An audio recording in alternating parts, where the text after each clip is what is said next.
扣喉得嘅話，佢唔使食屎噶啦，好有道理啊！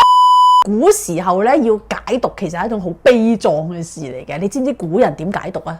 運功逼佢出嚟。嗰個係武俠小説嗱，南宋宋詞啊，即係嗰個著名嘅驗屍官啊，喺佢嘅《洗冤集錄》裏邊就記錄咗一次廣東嘅中毒事件啊！我知歐陽震華演嗰個，冇錯，我好中意睇嘅洗冤錄，就喺佢嘅《洗冤集錄》就係呢本喺佢嘅《洗冤集錄》裏邊咧，佢講到一單咧，廣東某地有人互相爭執，跟住其中一個咧就食咗呢個歐敏，即係斷腸草嚟自殺，就企圖啊誣陷對方咁啊！哇！但係呢單嘢咧，我同你講，我睇一次笑一次，即係雖然好慘啊，中毒咗之後咁啊，佢自然係要解毒啦。原話就係如方食未久，即係啱啱食落去冇幾耐，將大糞汁灌之即解。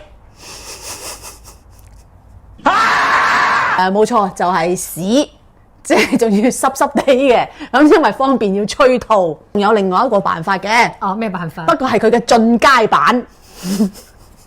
點解佢唔飲番梘呢？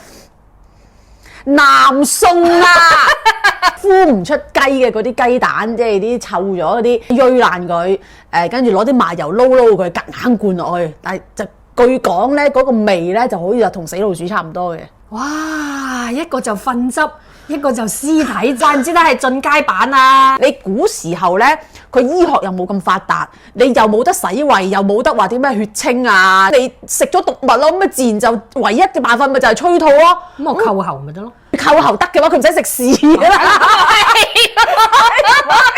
所以好有道理啊！